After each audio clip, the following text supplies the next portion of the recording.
Hello दोस्तों, मैं बिट्टू कुमार राय फिर से आज पढ़ेंगे हम लोग संसाधन। ठीक है, अगर आज आप हमारे चैनल पर नए हैं तो चैनल को सब्सक्राइब कर दीजिए। अगर आप हमारे पहला दूसरा वीडियो को नहीं देखे हैं तो पहला दूसरा वीडियो को देख के आइए, नहीं तो तीसरा वीडियो समझ में नहीं आएगा क्योंकि ये दोनों वीडियो उसी से संबंधित है। कहते हैं, एक कहावत है कि ये फूल मुझे कोई विरासत में नहीं मिली, तुमने कांटों से भरा मेरा बिस्तर नहीं देखा। कहने का ये मतलब है कि आप ये जो भी चीज देख रहे हैं यहाँ पर लिखी हुई है, ये जो भी आप संसाधन का हम उपयोग कर रहे हैं, वो कोयला हो, पेट्रोलियम हो, वो सारा संसाधन हमको यूं ही नहीं मिला है। वो सारा संसाधन को हम क्या किए हैं कि हमारे पूर्वजों ने बचा बचा के रखा है, इसीलिए हमको आज मिली है। हमारे पूर्वजों ने बचा बचा कर रखा है, इसीलिए मुझे आज ये संसाधन का उपयोग करने का मौका मिला है। ठीक है, अगर हमारा संसाधन रहता ही नहीं तो कैसे हम उपयोग कर पाते। पढ़ते हैं, ये सारी अंतर्राष्ट्रीय स्तर की सभाएं हैं। पढ़ते हैं, सबसे पहला club of Rome. Club of Rome 1968 में हुआ था। पहला ऐसा सभा था जिसके बारे में कहा गया था, जिसके बारे में ये कहा गया था कि कैसे संसाधन का विवेकपूर्ण उपयोग करना है। दूसरा है विश्व शिखर सम्मेलन। विश्व शिखर सम्मेलन 1972 स्टॉकहोम जो है ना, किसी चीज की राजधानी है, याद रखिए, स्वीडन की है शायद। स्वीडन की राजधानी है स्टॉकहोम भी होल्म भी बोलते हैं, आप इसके लिए परेशान नहीं। इसमें पर्यावरण संरक्षण संबंधी जो भी बात है, पर्यावरण को कैसे बचा के रखना है, कितना बर्बाद करना है, कितना नहीं बर्बाद करना है, पर्यावरण को बर्बाद नहीं करना है, बचा के रखना है, तो पर्यावरण। और पहला विश्व शिखर सम्मेलन में ही याद रखिएगा, पहला विश्व शिखर सम्मेलन में ही हम पर्यावरण दिवस को बोले थे कि 5 जून हम मनाएंगे और तब से जाकर पर्यावरण दिवस को महत्व को समझेंगे। दूसरा है स्मॉल इज ब्यूटीफुल। ये एक पुस्तक है, 1974 में प्रकाशित हुई थी। सुमेश्वर लिखे थे, सुमेश्वर नामक एक राइटर थे, उन्होंने लिखा था। ये लघु एवं कुटीर उद्योग पर बल देता है। और सबसे पहले ये बात याद रखिए, हमारे देश में सबसे पहले लघु एवं कुटीर उद्योग पर कोई भी व्यक्ति कुछ कहे थे तो वो गांधी जी हैं।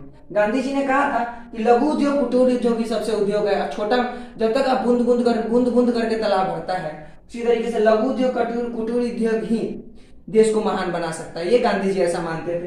तो सुमेश्वर उन्हीं के विचारधारा को लेकर ये बुक लिखे थे, स्मॉल इज ब्यूटीफुल। एक पुस्तक है जो 1974 में प्रकाशित हुई। क्वेश्चन पूछ सकते, आवर कॉमन फ्यूचर, हमारा साझा भविष्य, भी एक पुस्तक है जो 1987 में प्रकाशित हुई थी। इसके बाद पृथ्वी सम्मेलन हुई, प्रथम पृथ्वी सम्मेलन, द्वितीय पृथ्वी सम्मेलन। प्रथम पृथ्वी सम्मेलन 1992 में रियो डी जेनेरो अमेरिका का एक जगह का नाम है, रियो डी जेनेरो, वहां पे हुआ था। ठीक है, अमेरिका का एक जगह का नाम है रियो डी जेनेरो, वहां पे हुआ, जिसमें कहा गया कि जलवायु जिस तरीके से परिवर्तित हो रही है, जलवायु परिवर्तन, जीव मंडल में जो जो हानि हो रही है, यानी जीव जंतु इतना ज्यादा मर रहे हैं, क्यों मर रहे हैं, भूमंडलीय तापन।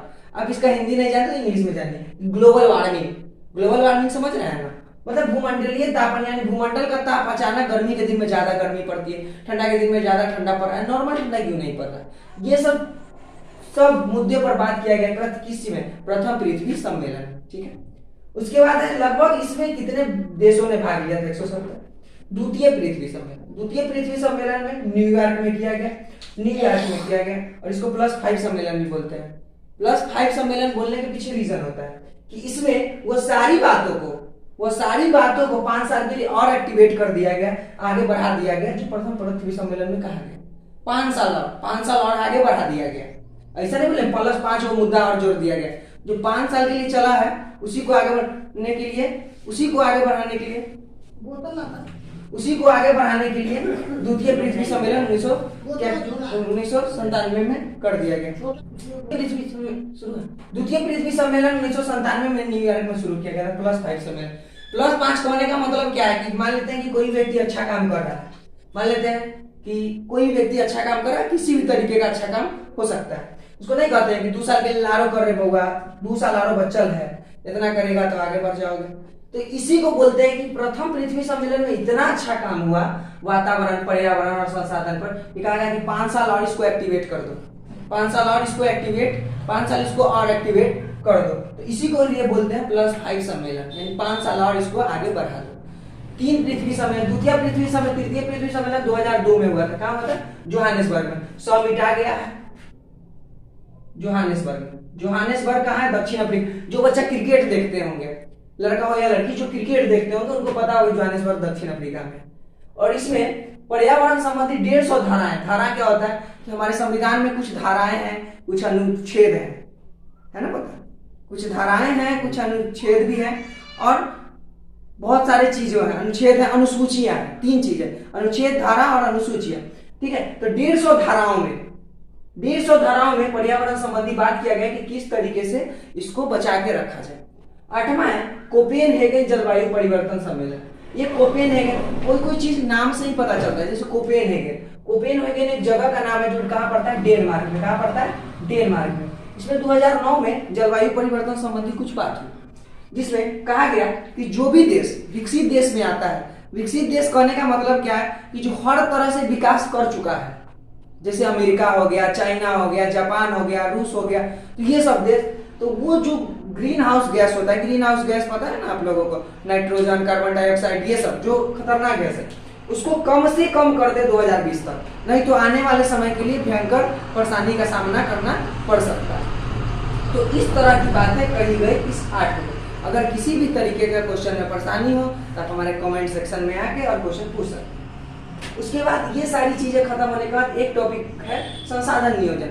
संसाधन नियोजन का मतलब क्या होता है कि पहले मतलब बताना, मतलब जहां पर जो चीज उपलब्ध है उसको सूचित करना, उसको इंगित करना, यही कहलाता है। और ये प्रोसेस क्या होता है, जटिल।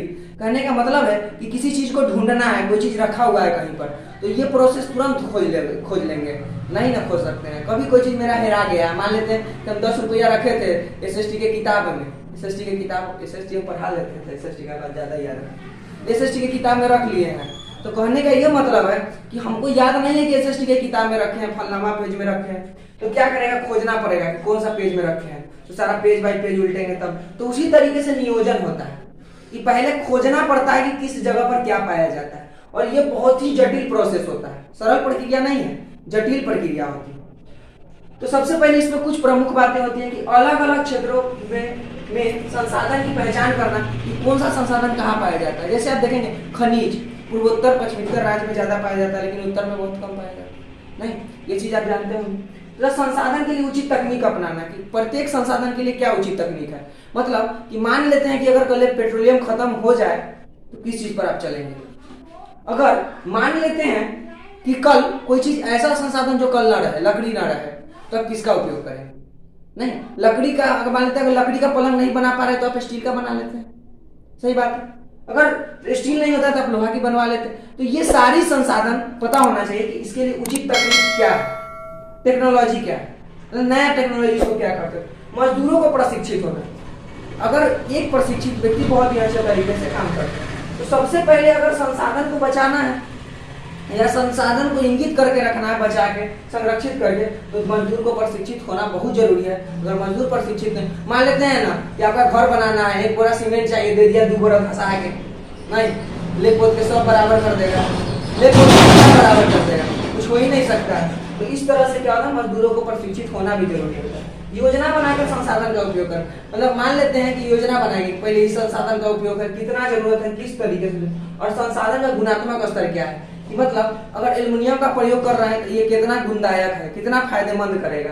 दूसरा, फायदेमंद कितना करेगा, किस तरीके से काम करेगा, और कितनी मात्रा मिलाए, कितनी मात्रा मिलाए कि वो बहुत ही अच्छा काम करे। जैसे आप जानते हैं ना, आप जानते होंगे कि जल में H2O होता है ना, ऐसा तो आप जानते होंगे कि 1:8 के रेशियो में रहता है, लेकिन इससे ज्यादा अगर आप गड़बड़ कर देंगे फिर जल नहीं बनेगा।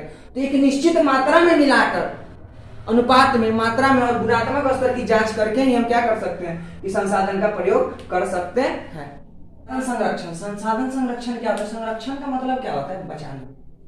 संसाधन का मतलब होता है बचाना, कि संसाधन का विवेकापूर्ण उपयोग ही संसाधन संरक्षण कहलाता है। कहने का ये मतलब है कि संसाधन का विवेकापूर्ण, यानी संसाधन किस तरीके से, मान लेते हैं कोई भी संसाधन हमारे पास है, मान लीजिए आपके पास कोयला ही है, कोयला ही है मान लीजिए, तो कोयला संसाधन तो है, लेकिन इसका प्रयोग आप किस तरीके से, किस तरीके से।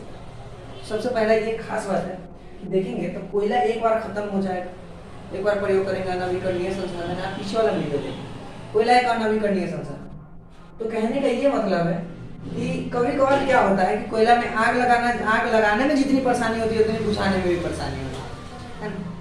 तो कोयला सीधे संसाधन का विवेकापूर्ण, यानी पहले विवेक तरीके से कि हमको कितना कोयला का जरूरत है। अगर 500 ग्राम कोयला का जरूरत है तो 500 ही जलाएंगे, देखिए कि 2 किलो में आग लगाएंगे, 500 का जरूरत 500 का। इस तरह की कुछ बातें नहीं, इस तरह की बातें ही नहीं होना चाहिए। मतलब विवेकपूर्ण तरीके से संसाधन, दूसरा संसाधन को बर्बाद होने से बचाना।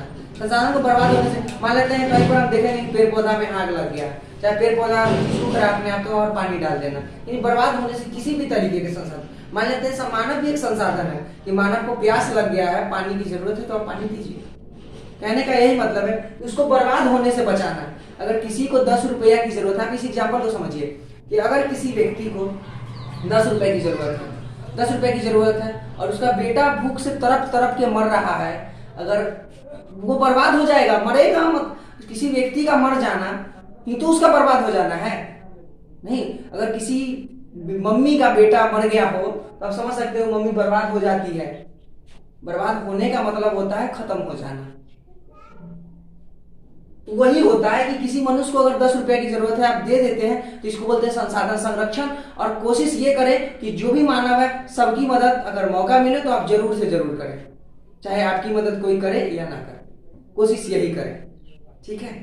दूसरा पढ़ना है सतत पोषणीय विकास। थोड़ा सा अलग तरीका से हम पढ़ते हैं। सतत मतलब हमेशा, पोषण मतलब आप समझिए, विकास मतलब विकास कि देखिए हमेशा बने रहने वाला विकास, हमेशा बने रहने वाला विकास जो जारी रहे, जारी मतलब चलता रहे एकदम ढिंग ढिंग ढिंग ढिंग घोड़े की तरह नहीं, और टिकाऊ हो, लंबे समय तक चले नहीं। जैसे कहने का ही मतलब है ना कि आज अपनों लिए रहे, अपन बच्चों के लिए रहे, मतलब हम संसाधन का जो उपयोग कर रहे हैं ना, हम तो करिए रहे हैं, साथ में हमारे आए छोटका छोटका नन्हा मुन्ना नहीं, वो भी प्रयोग करें। तो यही होता है सतत पोषणीय विकास। ऐसा विकास जो टिकाऊ हो, जारी हो, अपने लिए तो हो ही, आने वाले भविष्य के लिए भी ध्यान दें। से आज हम सुने होंगे कि कहीं कहीं लिखा हुआ कि 2025 तक जल खत्म हो जाएगा, है ना, ऐसा कहीं कहीं लिखा हुआ मिलेगा।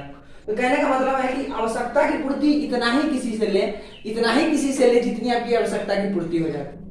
सतत पोषणीय विकास यही कहता है कि ऐसा विकास प्रक्रिया जो आने वाली पीढ़ी की आवश्यकता की पूर्ति को बिना प्रभावित किए वर्तमान आवश्यकता की पूर्ति करे। यानी हमको पता है कि आने वाला बच्चा को भी कोयला का जरूरत पड़ेगा, आने वाला बच्चा भी गाड़ी चलाएगा, पेट्रोल थोड़ा सा कम यूज करें। तो यही होता है सतत पोषणीय विकास। ऐसा विकास जो जारी हो, जो टिकाऊ हो नहीं, और हम अपनी आवश्यकता को पूर्ति करें लेकिन भविष्य की आवश्यकता को पूर्ति को ध्यान में रखें। मतलब कि हम अपने बारे में भी सोचे, अपन बाल बच्चा के बारे में भी सोचे नहीं, मतलब इतना कम उपयोग कर सकते हैं।